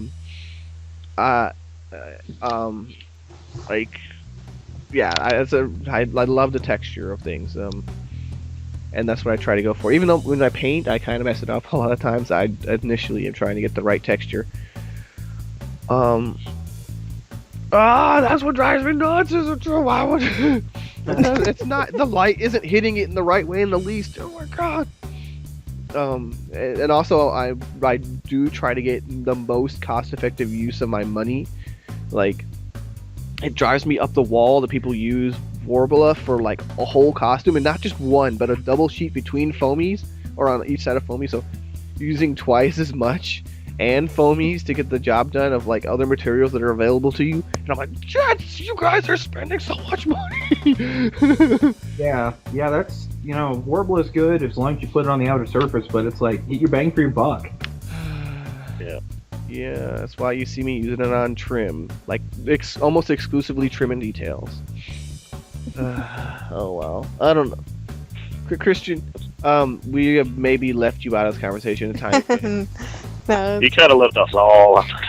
Sorry. Yeah, Look, duct tape and cardboard are difficult things for me to deal with, and I want to hear the justifications or the motivations for using these materials, which the texture drives me nuts. Okay, so Kirsten, you're up first. I'll tag in later. Okay. What am I for? So, It's okay. what are your experiences with duct tapes, good or bad, or whatever the case may be? Me with duct tape, like, I probably used it where, like, at the time I didn't, like, have, like, the sewing materials or something, so, like, say, Akatsuki, like, those stupid, sock things that go over their shoes. Oh, Like, okay. Pretty much, like, the times I've used duct tape, was pretty much trying to hide it underneath stuff or something, or, like I pretty much, for the Katsuki sock, like, this is when I first started cosplaying, like, I pretty much connected the sock, like, with the duct tape inside the sock, and then, like, connected it underneath the pants with duct tape and underneath my shoe and stuff. And, like, with me, if I have to use, like, duct tape, like, it has to be hidden under stuff.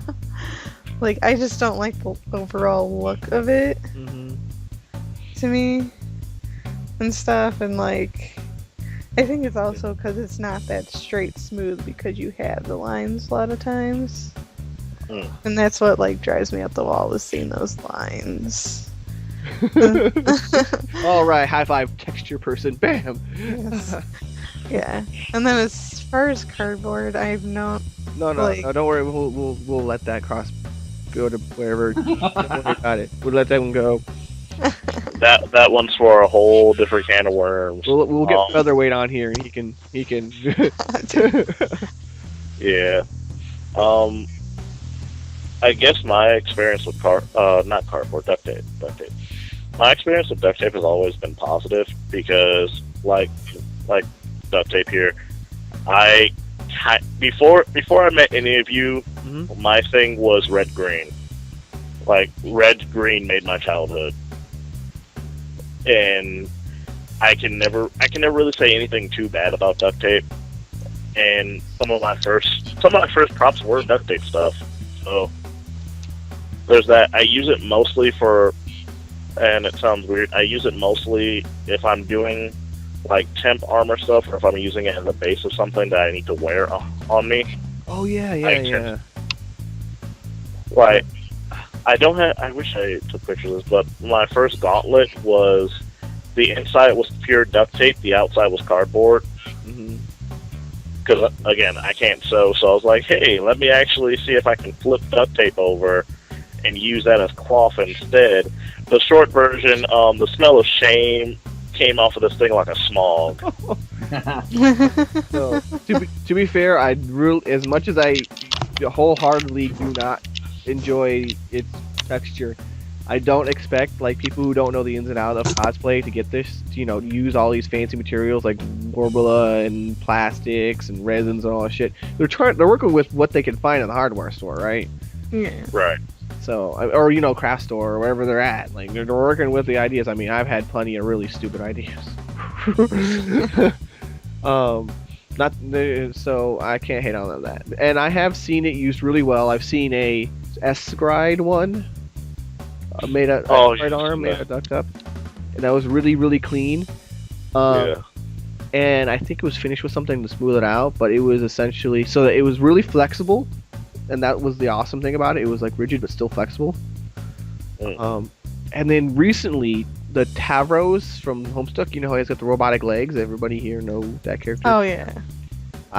You know how I don't. you know those body dummies you make? Yes. So basically, they did that for the whole leg, right? And they cut into sections above and below the knee, and then they painted it up, and it looks like robot legs the way they layered it, and it was perfectly fine because it just looked like brushed metal, Oh, okay. and it had a good paint job, and it was there's no way something that tight fitting, in armor would have been comfortable. What was I it, don't- I don't. Go ahead. Sorry, what? A good example of something I'm going to be using something similar to that is the GTR I'm working on for ASIN, considering that my legs are going to be the mech legs, but the human legs will be sticking out the back. Is that I'm going to be making a duct tape cast of my lower legs and filling it in with insulation foam and painting over that. And if you use Mod Podge over duct tape, you can actually paint it. And it'll be flexible and it'll actually stay on there and it won't chip off. Okay. Good to know, because I will be looking out for I was that. going to ask. Yeah. In Mod Podge, you can sand down if you need it to smooth out. Well, yeah, that's also true. Speaking of, I have a feeling I know which character you're cosplaying. Because there's two DTRs. That's why my brain's like. Yeah, man with the glass. Mohawk. Yeah, I got a mohawk, so. Okay, I'm about to say, do I have to deal with you stripping every 30 seconds? Well, let's put it this way. I have a Kamina wig, and considering it's the same guy who made Gurren Lagann that made this, it fits perfectly. And I love pervy teacher. So Go either way with that. I don't know. So you're gonna have a duct tape booty hanging out the end of it. I'm gonna see if I can find an LED, like a pink or a purple LED. Yes. To put So by you your can ass. have butts. I need butt lasers. Butt lasers everywhere. What I'm gonna do is that I'm gonna get it to where the mech legs will kind of go up to my waist, and if I bend my legs back, it will actually look like the chicken walker this thing is. And I lean over, and it actually fits the proportions. But I'm just like, I gotta have the lights with this. Yeah, you need butt lasers. You need butt beam, man. It's just like I saw this series, and I'm like, who could I legitimately cosplay and not feel the fact that my large manness will? And it's like I've got a little bit of a gut that's kind of hard to hide with some of my cosplays. Kind of why I cosplay robots and mechs and stuff. And I saw this, and I'm like, there's no way I can get away with not cosplaying someone that's half naked.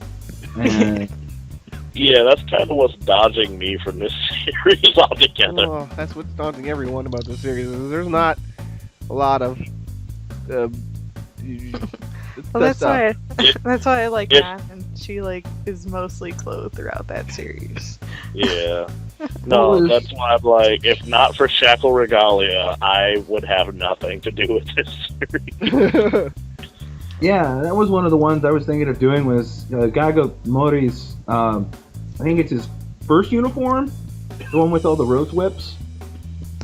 The one that looks Why- like a Yeah. machine. I would only accept that if you're wearing a ball gag. That's the I- only way I would accept that costume. I am also kicking around the prospects of a Blade Regalia Mark III. So, if we all do it, we will hit all marks. Okay, I got so much stuff to do for ASIN, man. That's why I said That's why I said no.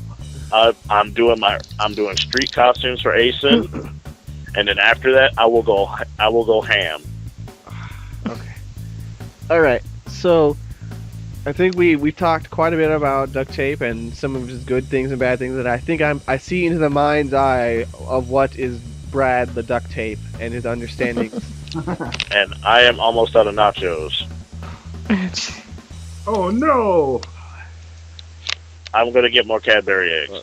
I shall have everyone sing the praises that is the plastics of the world, and they shall. Red Green is going to hunt you down and beat you with a freaking duct tape mallet, and I'm going to watch, and I'm going to laugh Oh, because man. it's friggin' Red Green. Shall be the plastic messiah upon the earth, on the house for cosplay great. Oh, no, Reminds me to watch duct tape forever. my mission is not complete. I must continue. It never will be. Oh man. So, are we good here? You want to move on to Q&A, or Brad like to add anything? Continue. Else? There was one you were asking earlier about the pros of duct tape. Yes. And there was one gentleman that I always kind of tell the story again.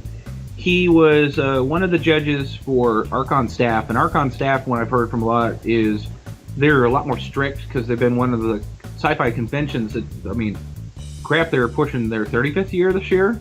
And they've been... Go ahead. No, yeah, it's pretty old. So they have some pretty strict costumers in their ranks. I mean, there's some really... I thought I'd seen some pretty cool costumes going to Anime Central. And, you know, some pretty big ones. The 10-foot tall Optimus Prime I thought was pretty cool. And then I got to see some of the intricate costumes that cycle through Archon. And you guys remember the movie 9 that had like the sock puppet creature things? Mm-hmm. Yes. We went one year, and it was a big year when it was like the second Batman movie came out. Christopher Nolan was it one with the Joker, and so there's a bunch of people in Batman gear and Batman armor and Jokers, and Doctor Who was big, and everyone's sitting around the masquerade room looking to see who was coming in, and then just the whole cast of 9 comes in. Oh wow. Full detail, and everyone in the room just had that look of, well, they just won. Yeah. Yeah. But, Well, I passed a little. That's but no, it was their head judge. He comes over and helps out with Anime St. Louis. And one year I went and remade my Master Chief. Mm-hmm. And I don't make my helmets from like bicycle helmets or anything, because I've seen a lot of people we'll go to Walmart and get a kid's helmet or something, and then they'll build onto it, like with Warbler or Wonderflex or Bondo or anything on that. Well, he looked at my helmet, and he goes, oh, that's really cool. You know, did you use Warbler with that? No, it's just cardboard and duct tape and foam and hot glue. And he goes, no. You obviously, it looks like you have something in there, you know, like a hat or a thing you built on. I'm like, no, I hand it to him. And he looked at it, and he says, you know, from a distance, it looks like it's made out of, like, you know, Bondo and Wonderflex and all this other stuff, just like any other thing you see at these conventions. But when you get down and you look into it, you see it's just cardboard and foam in here. So that's what's, you know, I'm kind of intrigued by this. Because it says, this is outside the box. This is not what we normally see come through here. Because we always see everyone come through with the same thing over and over and over again. And then when we did Midwest Costume Academy, I was looking down there, and there's some talented costumers that came down to this. People who make full Victorian-style ball gowns, and people who professionally make... I mean, this one room, which is full of thousands of dollars of ball gown gear and sewing machine equipment. I'm looking at the main director, and it says, why did you guys have me come here? And it says, I'm kind of finding it. I'm just kind of curious, and I'm looking at all these other people, and the main director is just like, you have all these things, and I think it was something Chris mentioned earlier, you have all these high-class materials that these people are working with. But anyone who wants to get into it, it's a huge leap. I mean, you're not just going to go, bam, I'm going to start working with Wonderflex and no problem, and, you know, bam, I'm going to start working with plastic or resin and all this other stuff. He says, you're the guy that people know that can branch that gap. That's you're very, the guy, yeah.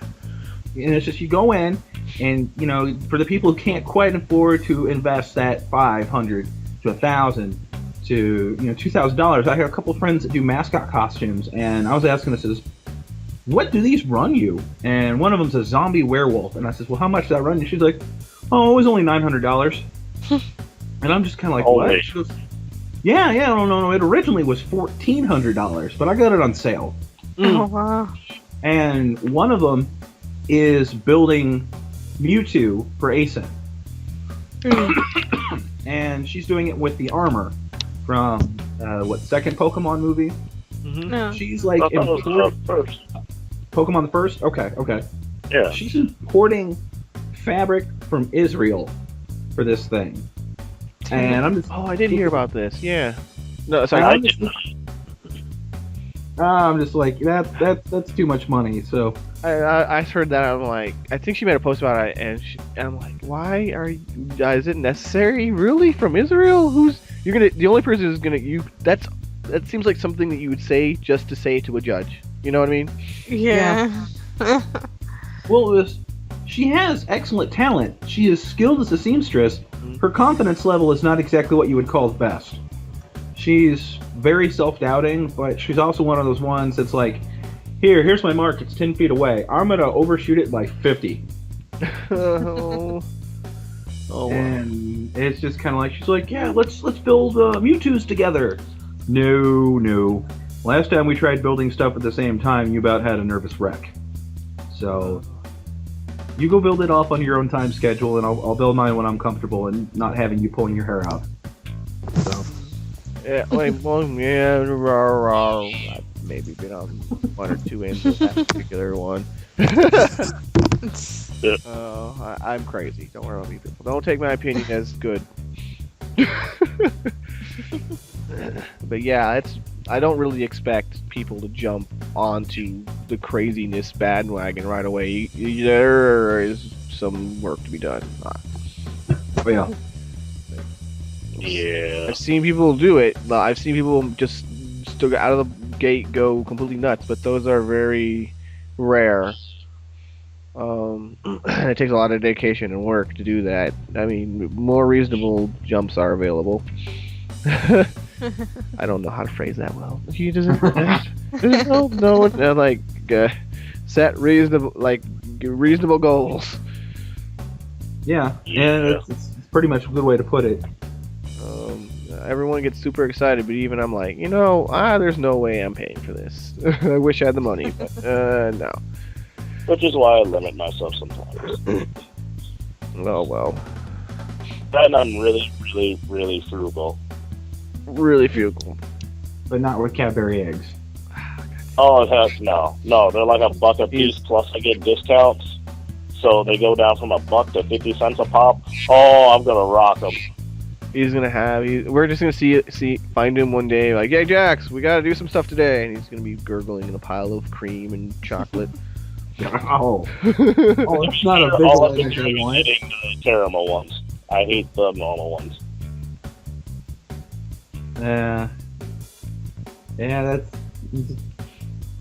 Damn it, now that's stuck in my head now. To see him sitting there with chocolate melted all over his face. You're right, Jack? Diabetes. Diabetes. Just pour root beer in the wound. It'll be fine. It's okay.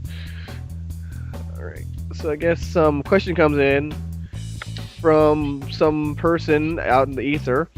What is the estimated time of Jack's onset of diabetes? That is not a question to do. Soon. Very soon. I would probably say it's already happened. Yeah. Probably at this point, to be perfectly fair. We're going to be fusing. I have no clue how I'm alive right now. You have tingling of your fingertips? Uh-oh. Besides the normal. Jax.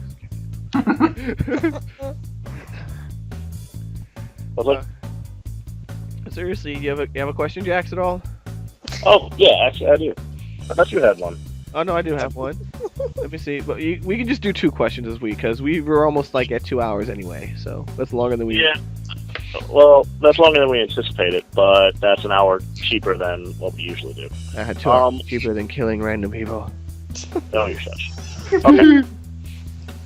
Alright, there is a question that does talk about time, though. I thought, whatever, anyway. The question goes, how long do you usually spend making a costume? Or a prop? Well, that give or takes on my attention span. I think that's a problem that plagues all of us costumers, but if I am focused and I have my research of what I'm going to build and proper pictures and the proper materials, most props, like helmets or shields or swords or weapons like that, I can make in like an hour to 5 to 6 hours. Ooh, yeah, it's a quick turnover time for duct tape. Oh yeah, a lot of that takes place for the fact I have to wait for the hot glue to heat and dry and sculpt out the foam, and then put the duct tape over it. Simple things like quick swords or quick fixes or patches, that's like 10-15 minutes. That's not too much. If I'd remembered to bring the materials during the panel I taught last week, I was actually going to, while teaching, build a few swords in class just to show how quickly you could do this. like boffer swords for Lara Bramcard. But some of my bigger costumes, like Master Chief or Junk Warrior or Stardust Dragon, or even the D-Wheel that I got halfway done with. Building on like foam and PVC and cardboard and the duct tape. Alphonse took probably 30 hours. My original Master Chief probably took about 25 to 30 hours. That spans over about a month. Ava Unit 1 probably took 40 hours. Stardust took probably a good 50 to 60 hours. My D-Wheel, which I only got halfway done, but I actually got the main frame and everything built up on that. That was probably 30 to 35 hours on that. But I really need to get back to building that one. But yeah, you're looking at a good 30 to 60 hours for most of these projects. And honestly, compared to what I've heard people who build like Mass Effect armor with EVA foam, or work on stuff with like Warbler or Wonderflex, what I've heard, I haven't seen too much of it. It's kind of within that time frame. It's a little quicker. If I'm a little bit more motivated. Friend that built Guts armor from Berserk out of EVA foam. It's his nightmare armor. And I think he said that took him about a solid month to build. So, yeah, it's a good chunk of time. I mean, I usually set aside a month to work on a big project. Okay. All right, Christian, you're being quiet, so we're gonna pick on you. Yeah, I was waiting for him to. For costumes, like typically it depends, like on the costume, like complexity. Like some costumes you can shell out in like 4 hours. Just because they're simple, and then you have other ones that can take up to like 40 hours. Like, Attack on Titan, like, just making the jacket and the harness alone, that had to take like 30 to 40 hours. It was probably also due to, like, with, I was working with vinyl for the jacket, opposed to a lot of people doing canvas, so vinyl, like, it's such a pain, and you go through all these needles, and then you have like those times where you like mess it up, and then you're like, I gotta go back. And then the harness, that took actually probably at least 8 hours to do, because you have to sit there, you have to duct tape, or not duct tape, masking tape, like the whole outline. And Jax actually was there when I was doing that. That was a magical day. Yeah, and then you have to cut out the pieces, and you gotta sit there and like figure out what piece goes where and sew it together, and then you're sitting there like you have to make sure these are marked, and like it's constantly like, oh wait, did I put the right strap? Like, it was the longest, most frustrating process, was that harness. And then like trying it on to make sure you got it right, that was like an hour figuring out what, like, if you were doing it right or not. Okay.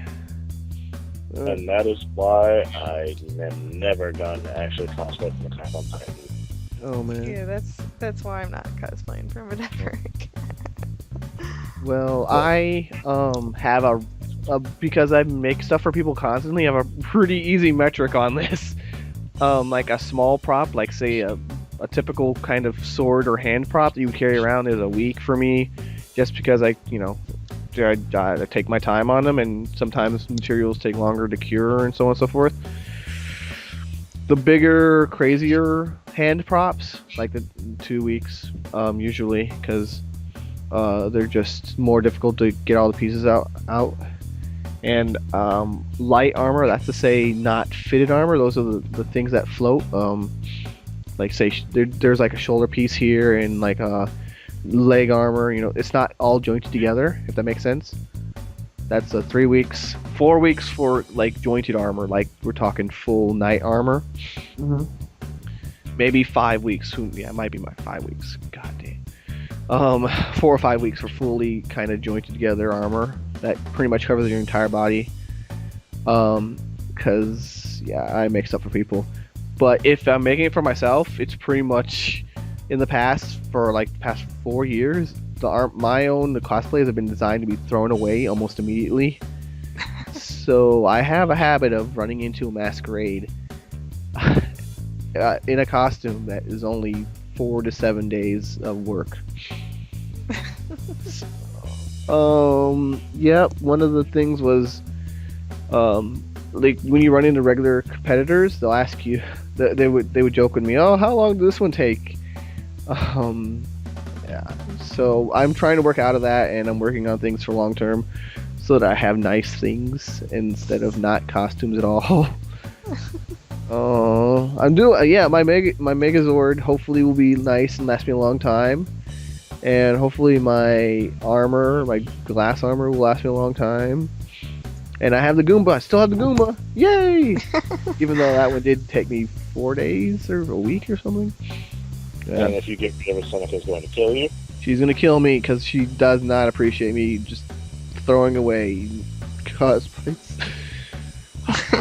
I just don't have space for it, people. I gotta move on with my life. Days after the convention, I gotta move on with my life. Past is the past. Jason already has like dibs on that Megazord costume. He's like, "Don't you throw it away, man." No. We have already declared that we are going to have like a machete fight for it. Oh, I'm thinking of giving like to charity or something like that, like to see if I can get a bidding or was it an eBay thing and give all the profits to charity. That might be the best way to go about it. Yeah, that was actually. Yeah, I forgot about that. All right, Jax, you're ups. Okay, since I'm almost in the same market, I have a somewhat similar system. Small props, if I'm actually truly motivated to do them, if I'm like, holy crap, I want to do this so bad, they will take me between a week or two at the bare minimum.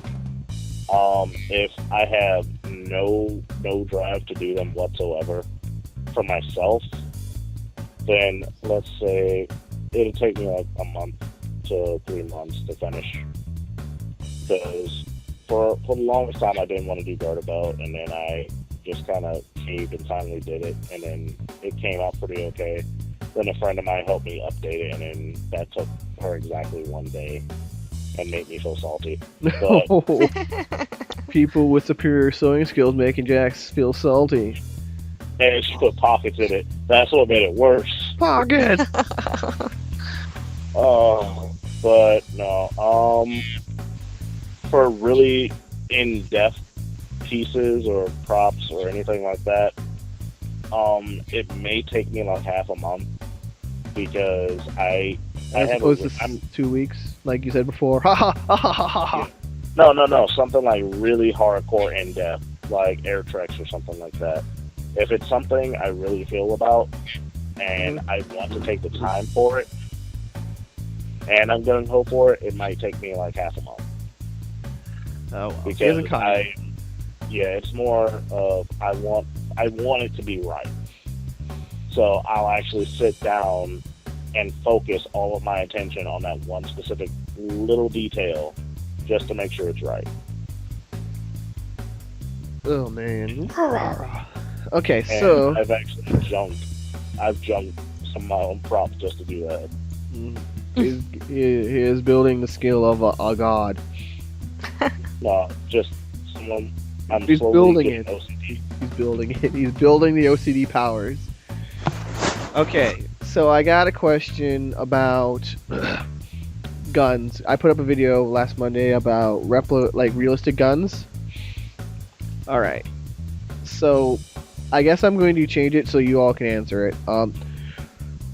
So the question is where she wants to get a gun that doesn't have a hole in it, and it was never functional, right? So airsoft don't work and pellet guns don't work. So the two choices are a toy gun, right? I think, or a realistic replica, right? I think those are the, unless someone else can come up with something. You can get police training rubber weapons for disarming combat. The blue guns, right? Yeah. That's what I told her. I said, go to blue guns if you want it to be super realistic, but if you don't care, a regular toy gun, I guess, save a little money.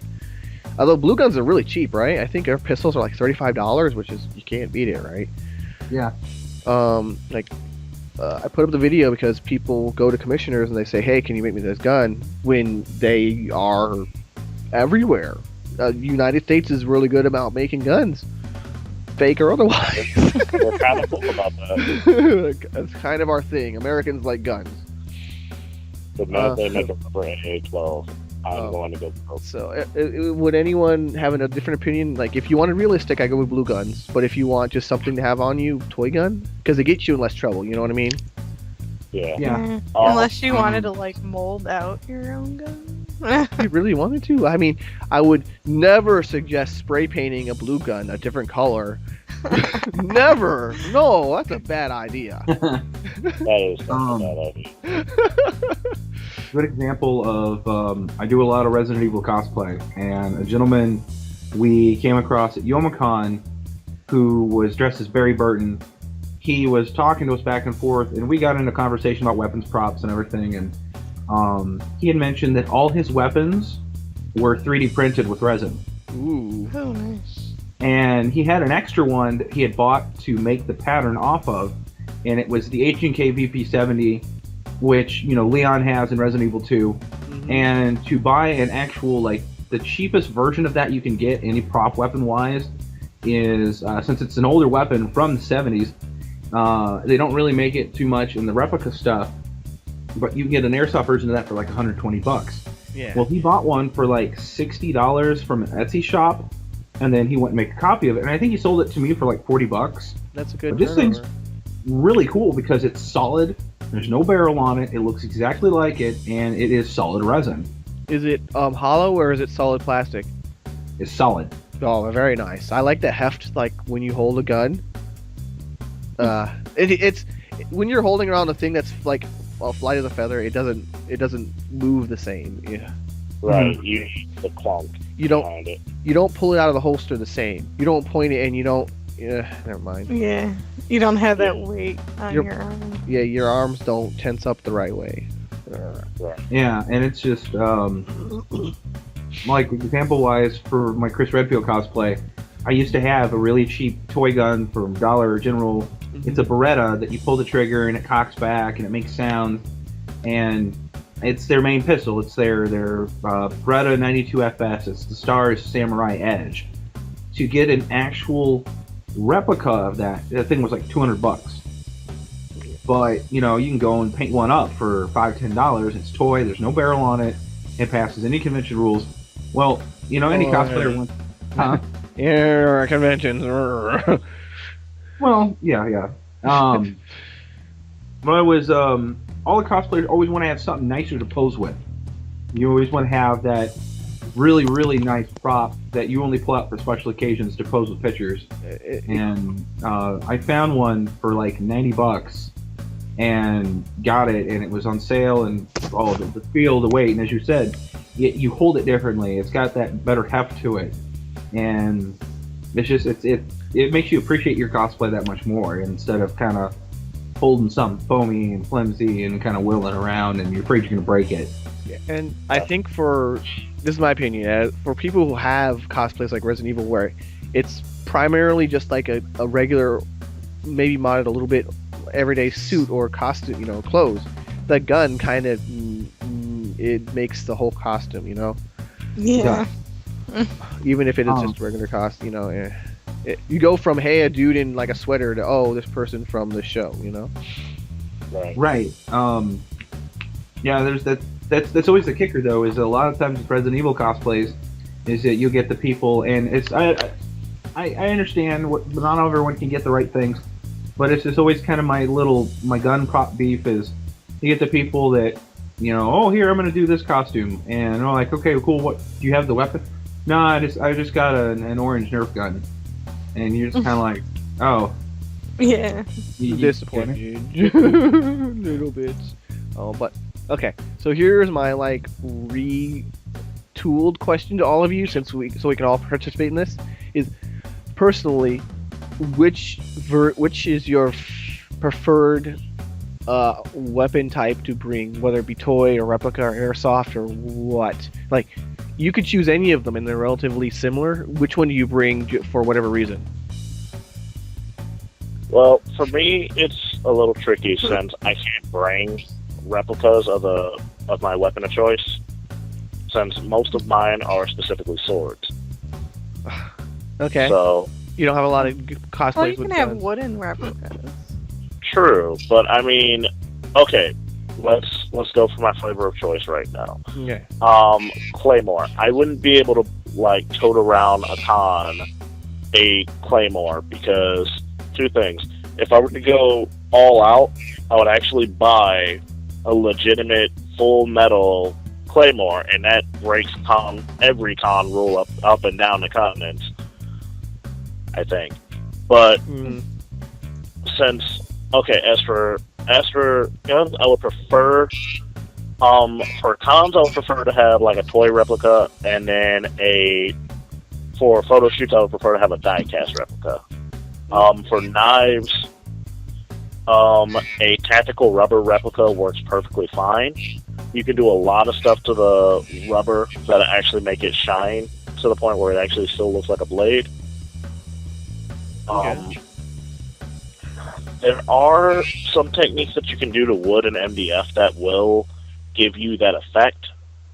It's a little bit trickier though, because you're not going to get the same sheen no matter what you do to wood as metal, so it's obvious what your material is.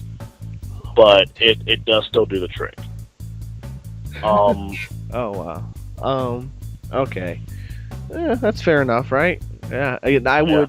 I think I'm gonna go with you if I had a photo shoot, which I've never had actually in my entire life. Actual photo shoot with a photographer. You have one right here. That one. I never had one of those kind of things, so I don't know how they go down. But I think if I want a really good picture, I would go with a replica, like a airsoft replica, which is good enough for me. But for round cons, I just don't want to deal with the bullshit of people flipping out or maybe running into an authority figure. I just go with a toy gun, you know. I don't really like for walking around con photos. Don't even care. You know, it's just a placeholder. You guys? I kind of have a list. Go ahead. Yeah, I'd probably do like replicas and stuff. Like half the characters I end up doing, like they're not even like characters that are like that have, you know, certain gun type or anything. Like a lot of them are their own special, like just for that series design and stuff. Yeah.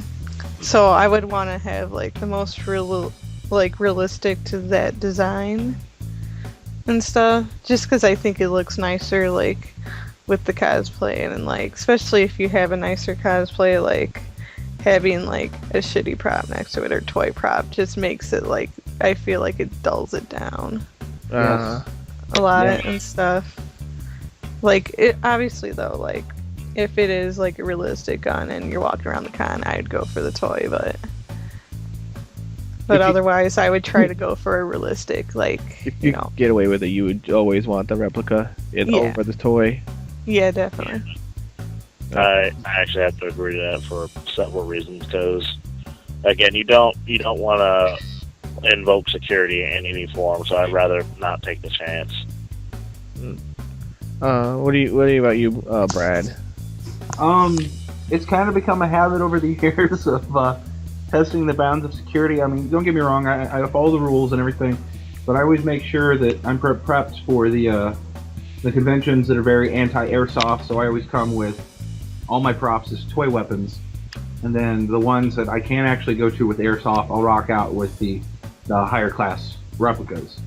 I mean, I can understand, you know, the whole, you know, someone could walk in with a real gun thing, but it's that, you know, a lot of people are like, well, you can't plug airsoft guns. It says, you get a cheap enough one for a prop, you can take hot glue and that thing won't shoot. Yeah, you put it in the barrel, right? Yeah, that's the way to do it. They can't, I don't care if you got whatever PSA on the thing, it's not going to do nothing. But yeah, it was, if you walk around with some of the nicer, higher, the pricier weaponry, I had a really nice airsoft M4. It was full steel, and it was about a $300 gun, but it was my investment when I played, and it worked with the costume I had. And the guy was like, well, they P-spawn your triggers back, and I'm like, no, my gearbox is like $150 to replace. My battery's out of this. P-spawn through where I can't put the battery in and this thing won't fire. And he's just sitting there, and I started disassembling. I said, look, if you break my gearbox, it's a $300 gun.